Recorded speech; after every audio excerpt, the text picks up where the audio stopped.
For today's video, maaga akong gumising kasi sinisimba kami dito. Sisi nga pala nagyakag sa amin. Dito sa part na to, tapos na akong maligo. Tapos yan nga pala yung aking outfit.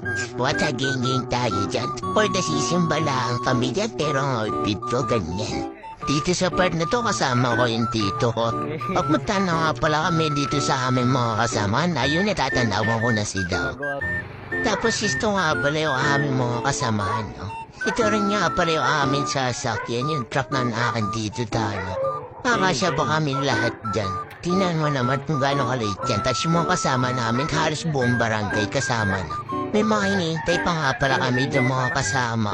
Nihintay na lang namin, tapos hahalis na rin kami dito. Dito sa part na ito, nagdatingan na yung aming mga kasamahang iba.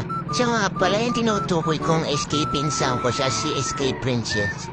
Shout out sa'yo, SK. Siya nga pala yung iba kong mga kasamahan dyan, mga pinsan ko din. Siya nga pala yung aking mga kasamahan, mga nagsidatingan na yung iba. Dito nga pala sa part na to, paalisin na kami. Tapos yung iba nagsisisa kayo dahil baka daw maubusan ng pwesto. Tapos may mga sumunod pang iba kasi gusto daw nilang sumama. Oops, stop muna natin. Patalastas muna tayo. Ang programang ito ay rated PG, patnubay at kabay na magulang ng batang nanunood. Dito sa part na to, nasa bayan na kami ng Ilaya. Malapit na nga pala kami dito sa simbahan. Kunting adjust na lang makakarating na kami. Dito nga pala sa part na to, nasa harap na kami ng simbahan. Naghahanap na lang ang tita ng mapaparadahan. Tapos dito naman sa part na to, bababa na kaming lahat.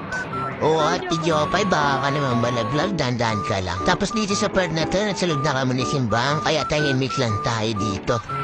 Dito naman sa part na to, tapos na simba, hindi ko na nga pala pinakita yung ginawa sa dood. Alam niyo naman kung anong ginagawa kapag nasimba. Nagsakay na nga pala dito kami sa truck, tapos padis na kami dito. Dito ko na nga pala pinuputa lang aking mini vlog. Maraming salamat sa panonood sa aking unang video. Sana manadali kayo sa susunod. Bye-bye!